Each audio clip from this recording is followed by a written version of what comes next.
Oke, eh, halo teman-teman semua. Nah, pada kelas Consumer Behavior untuk chapter hari ini kita akan bahas terkait dengan decision making. Nah, di chapter-chapter sebelumnya kita udah melihat bagaimana perilaku konsumen dimulai dari tahap internalnya, misalnya motivasi, attitude, kemudian persuasive communications, kemudian personality dan sebagainya, itu bisa mempengaruhi eh, perilaku konsumen yang pada akhirnya bagaimana nih keputusan yang mereka ambil. Nah, di chapter ini kita akan melihat bagaimana proses eh, yang dialami oleh konsumen dalam setiap keputusan pembelian. Dalam konteks ini, decision makingnya itu adalah buying decision ya, bagaimana keputusan pembelian mereka eh, di dalam kehidupan sehari-harinya. Nah, beberapa chapter objektif dalam materi ini ya, bahwa yang pertama itu ada tiga kategori dari consumer decision making. Itu yang pertama adalah kognitif, kemudian habitual dan afektif. Kita akan lihat nanti ya. Kemudian kognitif itu memang dia ada beberapa tahap dan dilakukan secara rasional. Kemudian the way information about the product choice is framed can prime a decision even when the consumer is unaware of this influence. Kemudian nanti kita akan ngomongin juga soal rules of thumb yang biasa digunakan oleh konsumen dalam membuat sebuah keputusan. Nah, di sini para marketers perlu tahu juga, perlu memahami bagaimana perilaku konsumen itu sendiri. Dan yang terakhir adalah anggota keluarga ya itu bisa memainkan peran penting dalam setiap keputusan pembelian yang dilakukan oleh keluarga. Ya, oke kita masuk yang pertama. Nah, mungkin teman-teman sering mengalami ya, kira-kira misalnya kalau di chapter ini diceritakan ada seseorang namanya Richard, kemudian dia sedang menonton TV, ya, nonton Netflix, tapi kok dia melihat TV-nya itu layar datar, kemudian warnanya kok kayaknya udah berkurang kontrasnya, suaranya sudah tidak enak lagi didengar. Dan sampai pada akhirnya dia sepertinya mulai berpikir, akankah kayaknya aku beli TV baru nggak ya? Kemudian apa yang terjadi selanjutnya? Oh, mungkin dia melakukan searching information. Kira-kira TV mana nih yang harus aku beli? Cari-cari ke toko atau mungkin bisa lakukan online searching dan sebagainya. Sampai pada akhirnya dia memutuskan satu merek jenis TV yang dia beli. Nah, di sini kita bisa lihat bahwa eh, ada tiga jenis dari decision making proses ya, decision making yang dilakukan oleh kita sebagai konsumen, yaitu yang pertama itu kognitif. Kognitif ini biasanya dilakukan secara rasional dan bertahap karena beberapa keputusan pembelian itu memang eh, dilakukan sangat hati-hati, entah itu karena cukup material, cukup penting dan punya dampak yang cukup berarti bagi konsumen itu sendiri. Atau kadang-kadang kita juga melakukan keputusan uh, pembuatan keputusan yang sifatnya habitual. Habitual ini biasanya lebih ke arah kebiasaan ya, behavioral sehari-harinya kita seperti apa. Kemudian biasanya ini kita melakukan keputusan atau pembelian itu tanpa sadar dan secara otomatis tuh langsung. Biasanya ini kalau misalnya kita kayak membeli kebutuhan sehari-hari gitu kan ya. Nah, itu biasanya kita akan melakukan keputusan yang sifatnya habitual. Dan yang terakhir itu adalah keputusan yang sifatnya itu afektif. Ya, biasanya ini didominasi oleh emosional dan ini sifatnya instantaneous. Artinya biasanya kalau teman-teman sering dengar istilah impulsive buying, nah biasanya jenis keputusan pembelian itu di situ adalah afektif. Nah, tapi masalahnya di mana? Kadang-kadang mungkin kita sempat berpikir kita sulit mengambil keputusan karena tidak adanya atau sedikitnya opsi yang bisa kita pilih. Tapi kenyataannya eh, konsumen itu ternyata mengalami efek yang namanya consumer hyper choice. Apa itu? Nah, consumer hyper choice itu apa ya, forces us, jadi kayak mendorong kita untuk membuat keputusan berulang yang mungkin itu bisa menghabiskan energi kita, ya. Jadi karena terlalu banyak pilihan, kita jadi bingung nih mana yang mesti kita pilih gitu ya. Nah, kadang-kadang kita melakukan apa di sini? Ada perspektif namanya constructive processing. Di sini perspektif ini bilang bahwa kita melakukan evaluasi gitu kan, melalui cognitive effort untuk mendapatkan yang terbaik. Jadi kita memang melalui proses berpikir yang secara rasional untuk mendapatkan pilihan yang terbaik. Nah, kadangkala ini benar-benar menguras energi ya, energi psikologis dari konsumen itu sendiri.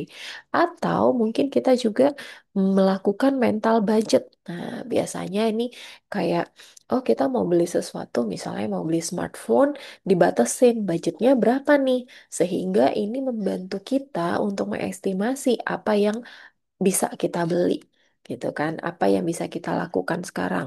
Nah, mental budgeting di sini bisa misalnya konsumen itu ngeset budget untuk beberapa pengeluaran gitu ya, misalnya kayak kebutuhan rumah tangga, kemudian untuk hiburan, clothing, food. Kalau teman-teman sering dengar ada financial planning, nah ini biasanya dilakukan oleh beberapa konsumen untuk membantu mereka dalam menentukan keputusan yang akan mereka ambil. Nah, as they spend money, they assign their expenses to appropriate accounts dan secara periodik recompute the amount of money remaining in their budget. Nah, eh, ada dua part ya, dua bagian utama dalam budgeting proses. Yang pertama itu ya udah emang kita udah setting budgetnya, atau mungkin ada sebagian konsumen yang ya udah deh ngetrace dulu ongoing expense kita tuh kemana aja nih daripada budgetnya. Nah, memang ini real terjadi di para konsumen. Nah, selanjutnya kita akan bahas terkait dengan cognitive purchase decision. Nah, cognitive purchase decision ini merupakan hasil dari beberapa tahapan di mana kita memang sudah membandingkan beberapa opsi, ya, antara opsi satu ke opsi dua, dan itu memang melalui proses kognitif tertentu. Nah, biasanya mm, cognitive purchase decision ini apa ya, kayak memperlihatkan bahwa konsumen itu secara tenang dan hati-hati mengintegrasikan seluruh informasi yang mereka miliki tentang sebuah produk. Jadi, eh, pros and cons-nya seperti apa, alternatifnya apa aja, sampai mungkin ada bobot-bobot tertentu yang mereka memang mungkin tentukan dari awal, sehingga pada akhirnya mereka itu sampai pada keputusan yang paling bisa memuaskan atas permasalahan mereka. Nah, ini yang namanya cognitive purchase decision.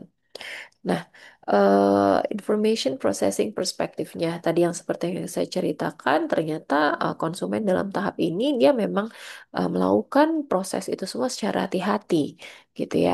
Nah, teman-teman mungkin bisa flashback ke proses pengambilan keputusan yang pernah dipelajarin di marketing management ya.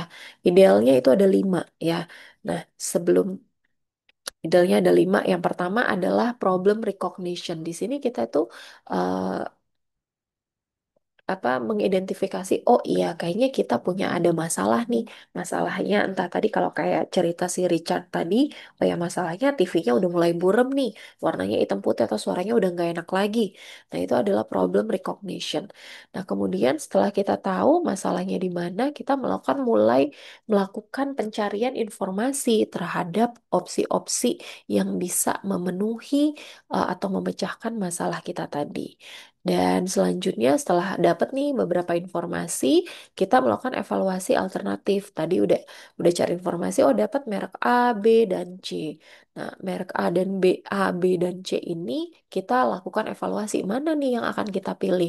Nah, proses evaluasinya ini akan bermacam-macam tergantung dari konsumennya itu tipenya seperti apa. Dan sampai pada akhirnya konsumen mulai memilih mana yang dia akan ambil. Misalnya kayak TV tadi, mana merek yang akan dia beli. Seperti itu. Nah, kita lihat di figur ini adalah stages in consumer decision. Nah, tadi kalau cerita saya tadi, di problem recognition, Richard itu realize that he's fed up gitu ya.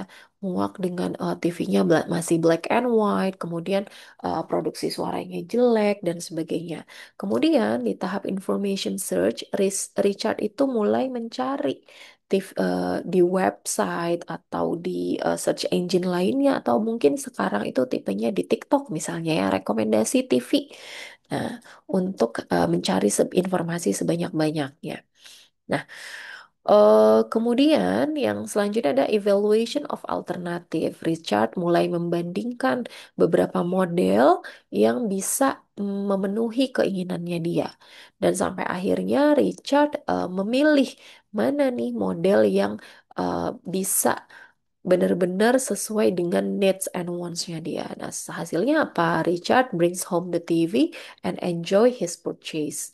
Nah, kita mulai bahas satu-satu ya. Di problem recognition ini biasanya terjadi ketika konsumen melihat adanya perbedaan antara current state dengan ideal state-nya seperti apa ya. Eh, Biasanya kita mulai sadar ketika needs recognition-nya apa. Actual state-nya declines. Oh kayak tadi dia tuh mulai merasa muak ya, kok kayaknya TV-nya jelek banget deh gitu kan. Nah, kemudian ada opportunity recognition, ideal state moves upward. Nah, di sini figur ini bisa menggambarkan nih, ideal state harusnya seperti ini. Kemudian actual state bisa ada dua ya, teman-teman. Dia bisa meningkat atau malah bisa menurun. Nah, kemudian setelah dia tahu problemnya apa, dia mulai melakukan informasi atau pencarian. Melakukan informasi eh, apa-apa yang dia bisa eh, temukan gitu ya untuk memenuhi kebutuhan yang sudah diidentify di awal. Nah, ketika kita tahu kita udah ada masalah nih, kita mulai cari gitu kan.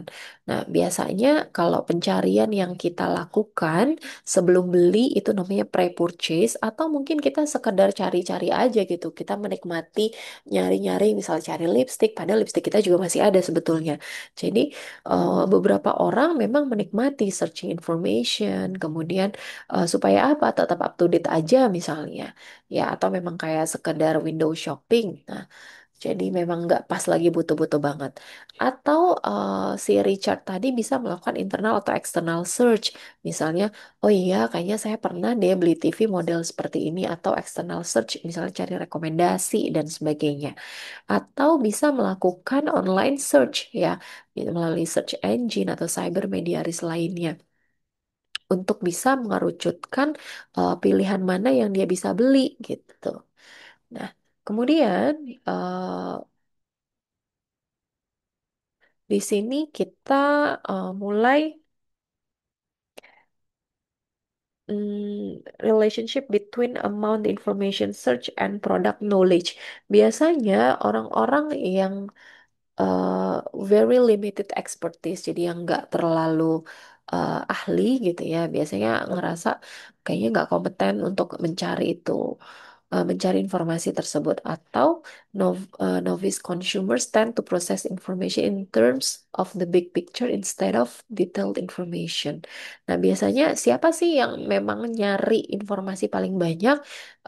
Biasanya itu adalah moderately knowledgeable consumer. Jadi ya dia bukan newbie-newbie banget, tapi bukan yang expert banget.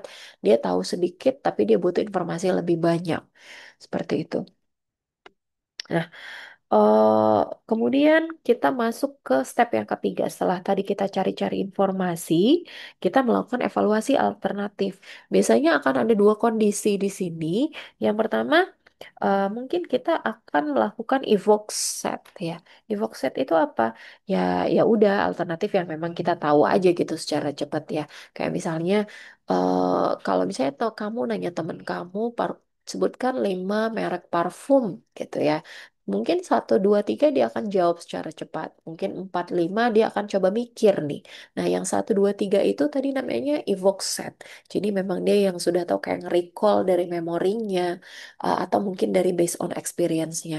Tapi ada juga mungkin ketika melakukan alternatif ini, dia ada yang namanya consideration set. Nah, consideration set ini biasanya dilakukan dengan penuh pertimbangan. Ada yang melalui perhitungan bobot, pros and cons-nya seperti apa, dan sebagainya. Kalau Evox itu ya udah dia hemat tenaga berdasarkan pengalaman atau rekomendasi orang terdekat. Dia melakukan pilihan berdasarkan yang memang dia tahu aja gitu. The way information about product choice is framed can prime a decision even when the consumer is unaware of this influence.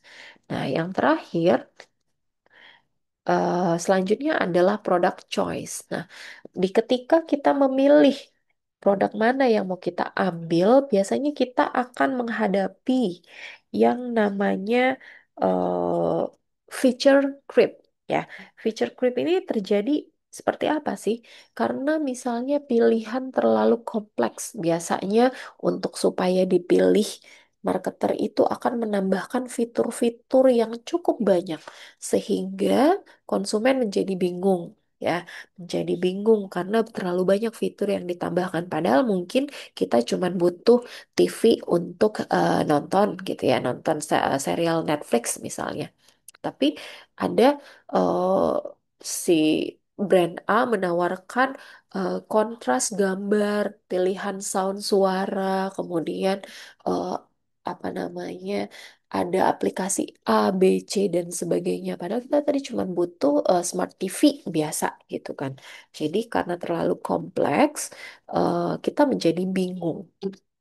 Nah, implikasinya apa buat para pemasar? Nah, pemasar itu supaya menghindari konsumen yang bingung karena terlalu banyak fitur tadi, pemasar perlu melakukan riset kira-kira pain point dari konsumen itu seperti apa sih, yang menjadi tujuan utamanya seperti apa. Nah, sampai akhirnya di step 5 dalam consumer decision making process is post purchase evaluation. Nah, beberapa brand melakukan neuromarketing nih untuk melihat bagaimana otak mereka memproses ketika dihadapkan pada fitur-fitur atau pilihan-pilihan produk tertentu. Oke, kemudian ada namanya levels of categorization. Jadi, misal eh, misalnya itu kayak kita melakukan uh, mengkategorisasi, ada yang namanya istilah dessert ya. Dessert. Dessert itu kan identik dengan makanan yang manis gitu kan ya, yang penuh lemak dan sebagainya. Nah, secara basic kita bisa langsung mengkategorisasikan bahwa dessert itu ada dua gitu ya. Ada yang namanya fattening yang uh, memiliki banyak lemak dan non-fattening yaitu namanya basic level. Nah, kalau kita kecilkan lagi kategorisasinya, fattening itu biasanya mungkin seperti ice cream, pie, cake yang memang manis-manis. Tapi kalau non-fattening dessert yang dessert yang nggak bikin kita gemuk gitu ya, bisa dengan fruit, yogurt, low fat ice cream. Nah, eh, ketika ketika melakukan kategorisasi ini, pemasar bisa melakukan strategic implications ya, supaya konsumen itu dengan mudah merecall brand kita nih, mengkategorisasikan. Karena tadi waktu di tahap keempat, ada yang namanya evoke set ya, supaya kayak kita lebih cepat aja dipilih. Kita bisa melakukan positioning a product. Jadi sebenarnya kita ingin dikenal sebagai produk yang mana? Katakanlah tadi dessert yang non-fattening. Misalnya kalau kita lihat contohnya itu gampangnya misalnya sour Sally gitu kan. Jadi itu dessert yang uh, Dia bahkan punya uh, ini sendiri, slogan sendiri ya, it's fit not fat. Jadi emang dia sudah mempositioningkan sebagai non-fattening dessert misalnya. Atau kita juga bisa melakukan identify competitors kita seperti apa dan selanjutnya kita bisa lakukan positioning seperti yang tadi. Atau untuk mengkategorisasikan supaya lebih familiar, kita bisa locate our products ya. Jadi emang menaruh produk kita itu di store misalnya di depan. Jadi konsumen lebih sering melihat ya, lebih sering terpapar akan produk kita. Nah, selanjutnya adalah evaluative kriteria. Nah, tadi adalah waktu di CRIP tadi ya, yang feature CRIP tadi konsumen suka bingung nih mana yang mau mereka ambil. Maka dari itu ada yang tadi consideration set. Kalau tadi kita ngomongin di atas kan tentang evoke set ya. Nah, ketika consideration set, evaluative kriteria, consumer mungkin fokus pada beberapa atribut yang bisa membantu mereka mengerucutkan pilihan mana nih yang mau mereka ambil ya. Biasanya mungkin kalau cerita soal si Richard, dia mau beli TV tadi, oh mungkin lihat size screen-nya atau stereo broadcast capability-nya, reputasi mereknya, on-screen programming, sleep timernya ada atau enggak, cable ready capability dan sebagainya. Nah, ini di ranking nih biasanya ya, kalau misalnya memang sampai consideration yang benar-benar pagu gitu ya, benar-benar bertahap penuh hati-hati, dia akan melakukan scoring ya, scoring sampai akhirnya mengerucut mana yang paling memberikan nilai paling tinggi. Oke. Kemudian, nah, ada beberapa prinsip ya yang digunakan oleh konsumen dalam melakukan evaluating kriteria. Ada namanya compensatory rule. Nah, jadi compensatory rule ini artinya rule atau prinsip yang memang bisa dikompensasi. Misalnya, tadi mau beli TV. Ada beberapa atribut penting ya, misalnya ada 3 atribut penting. Nah, ada atribut yang sifatnya negatif, tapi atribut tersebut bisa ditutupi sama keunggulan positif lainnya. Nah, misalnya kayak simple additive rule.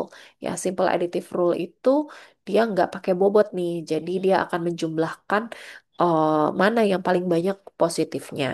Tapi kalau weighted additive rule ini tuh ada bobotnya. Jadi misalnya kalau di cerita TV ini tadi, kita lihat, oh ternyata importance rankingnya itu yang paling tinggi itu di size of screen. Kalau dari sini kan size of screen ini semua excellent ya, prime wave, precision, Kamashita. Terus kalau kita lihat lagi stereo broadcast capability rankingnya atau tingkat kepentingannya itu nomor 2. Nah, berarti yang paling unggul nih precision nih sejauh ini. Kemudian sampai nanti yang terakhir. Jadi ada bobot tertentu yang sampai pada akhirnya malah memberikan perkalian ya.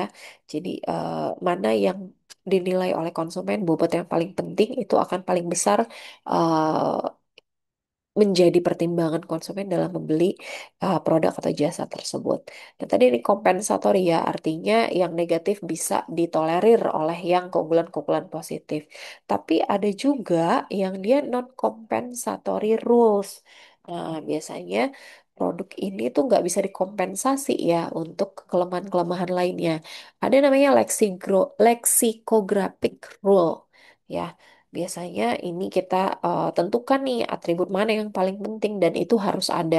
Misalnya kalau misalnya tadi beli TV gitu kan dari 3 merek, nah atribut kita sudah menentukan 3 atribut penting. Misalnya tadi size, kemudian yang kedua ada Netflix app-nya, yang ketiga sound-nya harus Dolby misalnya. Nah, eh kalau misalnya ada salah satu brand yang tidak memiliki salah satu atribut ini tuh langsung dieliminasi. Jadi itu lexicographic rule. Ada juga elimination by aspects rule. Jadi ada batas minimum tiap atribut penting. Nah, dilakukan secara bertahap sampai nanti tersisa satu opsi gitu. Jadi kalau ada yang nggak memenuhi, eliminasi dan sebagainya sampai nanti tersisa satu. Ada batas minimum tapi kalau yang terakhir adalah conjunctive rule. Jadi ada batas minimum tiap atribut dan evaluasi keseluruhan untuk setiap merek. Produk tapi yang dipilih harus lulus semua batas minimum. Kalau ada yang nggak lulus dia langsung eliminasi juga. Agak ini ya agak kompleks dalam pemilihan, atau pengambilan keputusannya. Nah, tapi kadang-kadang kita itu seringnya rely dalam pengambilan keputusan, sering rely on rules of thumb untuk membuat keputusan yang sifatnya rutin ya. Sifatnya rutin, jadi biasanya ada namanya heuristik ya. Heuristik itu biasanya ya udah sih aturan cepat yang memang kita biasa gunakan untuk pengambilan pengambilan keputusan rutin supaya apa? Hemat waktu, hemat energi, hemat biaya. Karena apa? Mungkin kita tidak kita punya apa tadi ya limited of time, energi, kemudian biaya sehingga biasanya kita menggunakan prinsip-prinsip ini untuk mengambil sebuah keputusan pembelian. Nah, ada yang pertama namanya covariations ya. Covariation ini apa? Jadi covariation ini biasanya kita itu eh, identik misalnya kalau kita mau jual mobil bekas atau mau jual rumah. Nah, biasanya kita akan dicuci dulu, dipoles-poles, mana yang rusak, kemudian di dalamnya dibersihin, kemudian baru difoto dan diiklankan. Jadi, implikasinya apa? Biasanya produk yang kemasannya rapi atau menarik, nah itu eh, cenderung membuat kita berpikir bahwa ini produk yang bagus, ya. Jadi, someone selling a used car will try to make the car look clean because cleanliness may be associated with reliability. Jadi mobilnya bersih itu biasanya terawat. Nah, jadi biasanya kita akan cenderung memilih produk-produk yang misalnya tadi kemasannya bagus, kemudian aman dan sebagainya. Dan yang selanjutnya adalah country of origin. Biasanya kita akan cepat mengambil keputusan kalau misalnya mau beli produk-produk jam. Nah, biasanya kita mikir kalau produk jam itu ahlinya Swiss. Kalau Italia itu biasanya produk-produk yang kulit dan dari Prancis itu misalnya wine. Kalau teknologi biasanya Jepang dan sebagainya. Makanya biasanya pemasar sering bilang produk ini buatan Australia biasanya untuk produk-produk kesehatan ya kayak suplemen dan sebagainya atau mungkin made in Germany jadi menggambarkan kualitas. Nah, ada juga biasanya heuristik yang ketiga atau familiar brand names. Jadi biasanya dengan kita sering mendengar nama tersebut kita kayak misalnya lagi di luar kota gitu ya, mau ambil mie instan gitu misalnya lagi di luar negeri lah ambil mie instan biasanya kita cenderung akan mengambil brand-brand yang memang sudah familiar di kita Indomie misalnya atau mungkin Maggi yang mungkin kalau di luar lebih gampang ditemuin ya. Kemudian yang terakhir adalah higher prices. Di otak kita itu biasanya sudah ter tertanam bahwa barang-barang dengan harga yang lebih mahal itu biasanya mencerminkan kualitas yang lebih tinggi pula. Jadi ini adalah beberapa rules of thumb yang biasa kita gunakan untuk mengambil keputusan. Karena apa? Karena tadi terbatas waktu, terbatas biaya, dan mungkin terbatas informasi juga. Nah, yang selanjutnya, marketers often need to understand consumer behavior rather than consumers behavior. Nah, kita lihat ya. Jadi, uh, roles dalam decision making kolektif. Jadi, ada pengambilan keputusan yang dilakukan secara kolektif. Ada beberapa peran ya, misalnya inisiator siapa nih yang bawa ide kira-kira memang kita butuhnya apa. Nah, itu perlu identifikasi. Kemudian ada gatekeeper ya, the person who conducts the information search dan control the flow of information available to group. Ya, kemudian ada influencer, buyer, dan user. Nah, ini biasanya akan lebih kepada B2B decision making. Oke. Nah, B2B decision making itu biasanya akan lebih kompleks. Kenapa? Karena ini melibatkan banyak pihak. Kemudian nominalnya biasanya akan besar dan dampaknya itu buat organisasi sehingga dia akan lebih dilakukan secara hati-hati dan melakukannya itu dalam bentuk rasional ya, bukan yang sifatnya afektif. Oke. Kemudian buying decision ya, ini tadi masih terkait hal tersebut B2B. Dan yang terakhir ada household decision. Biasanya household decision ini mengacu pada keputusan pembelian yang memang tidak dilakukan oleh sendiri, melibatkan beberapa pihak. Misalnya dalam sebuah rumah tangga ada namanya consensus purchase decision. Jadi ya konsensus ini misalnya kalau di dalam rumah tangga kita mau beli mobil nih gitu. Nah, semuanya setuju sih, tapi ada beberapa keinginan yang perlu didiskusikan. Ada yang namanya accommodative purchase decision. Jadi biasanya masing-masing members di household tersebut punya preferensi beda-beda dan mereka kadang-kadang nggak bisa sepakat nih dan pada akhirnya apa impactnya adalah mungkin keputusan pembelian tertunda ya bisa nggak jadi beli seperti itu. Nah itu tadi terkait dengan keputusan pembelian teman-teman. Jadi untuk keputusan pembelian dalam perilaku konsumen itu tadi kita udah lihat bahwa memang prosesnya ada yang sederhana seperti yang heuristik tadi, ada yang sifatnya rasional, atau ada yang sifatnya tadi afektif. Nah, itu semua bisa perlu dipahami oleh marketer supaya apa? Supaya bisa menentukan strategi mana yang perlu mereka terapkan.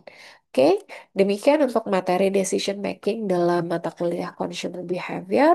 Terima kasih. Wassalamualaikum warahmatullahi wabarakatuh. Waalaikumsalam warahmatullahi wabarakatuh.